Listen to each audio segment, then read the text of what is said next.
اهلا بيكم في قناه كايرو جاردن، قناه الزراعه المنزليه. انا النهارده هكلمكم عن حاجه ممكن تاكلها ومفيده جدا جدا للصحه ومحدش او ناس قليله اللي تعرف عنها.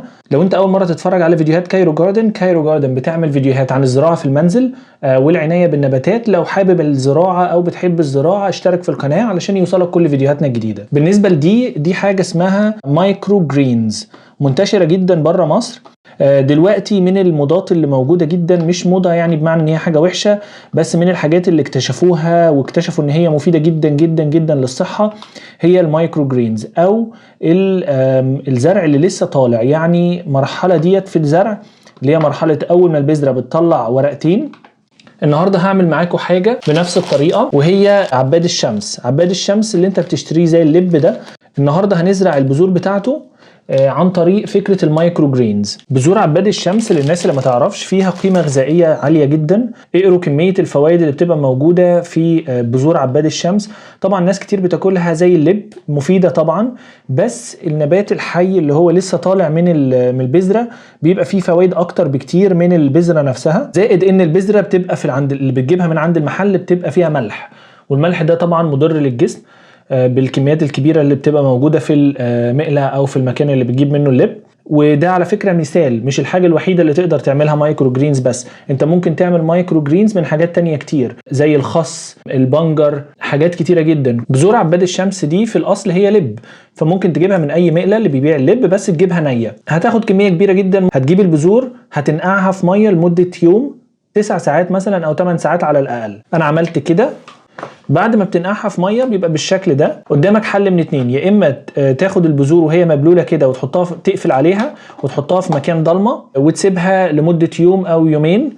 هتبدا تلاقي زي الجذور كده بدات تطلع من البذره دي، وبعد كده تحطها في تربه صغيره وتسيبها. ده حل. الحل التاني ممكن تاخدها وهي زي ما هي كده عشان بس ما تنتظرش عليها. هتاخدها زي ما هي وتبدا تجيب ممكن علب الزبادي او اي علبه بلاستيك شفافه زي هنا كده. انا دلوقتي عايز اعمل زي ما عملت هنا، هجربها مره تانية بس بعباد الشمس. فجايب علبه زي علب الزبادي دي. هترص بعد كده البذور على الوش.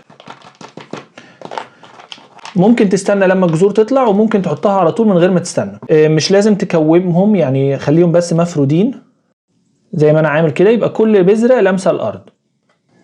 وبعد ما تخلص بتضغط عليهم كده، تتأكد ان كل البذور لامسة التربة، مفيش حاجة مش لامسة التربة. خلاص. ممكن تحط بعد ما تخلص كده تروح حاطط عليهم شوية تربة صغيرة، وممكن ما تحطش. وهو مبلول هتغطيه وتسيبه في مكان ضلمة. لازم ترش اهم حاجه العلبه بس دي تكون مخرومه من تحت زي ما انا خارمها كده علشان تطلع الميه. وحط لها ميه كل يوم وسيبها في مكان ضلمه، وخلال يومين او 3 بتبدا تلاقي النمو بدا يظهر. بعد مثلا 4 أو 5 ايام بتلاقي الزرع بدا يوصل لغايه الغطا البلاستيك. بتفتح الغطا البلاستيك وتحطها في مكان فيه نور، بس ما يكونش مكان فيه هواء ولا شمس مباشره، زي المكان اللي انا اخترته هنا ده جنب الشباك. بس طبعا ما بتفتحش الغطا غير لما يكون الزرع طلع، بيبقى لونه اصفر كده لسه صغير علشان طالع في الضلمه. اول ما بيشوف النور بيبقى لونه اخضر. بتكبر. اول ما بتكبر بتبقى مثلا في الورقه الثانيه قبل ما توصل للورقه الثالثه، بتبدا تقصها من هنا وتبدا تستخدمها في السلطه. رائعه جدا. هوريكم نمو ده في الحلقات اللي جايه، وهوريكم بقى شكله عامل ازاي. جربوا يا جماعه موضوع المايكرو جرينز ده، مفيد جدا. وناس يعني الناس الكبار في مصر كانوا دايما بيعملوا الحلبه والحاجات دي بالشكل ده. مفيده جدا جدا جدا، والدراسات العلميه كلها اثبتت كده. اتمنى يكون الفيديو ده ساعدكم. انا دايما بحاول اجيب لكم الافكار الجديده. لو عندك سؤال ممكن تكتبه لي في الكومنت تحت او على تويتر او على الفيسبوك. هل جربت تعمل المايكرو جرينز دي قبل كده؟ لو ما جربتش هل حابب تجرب؟ اكتب لي رد في الكومنت وعرفني هتجرب في نبات ايه.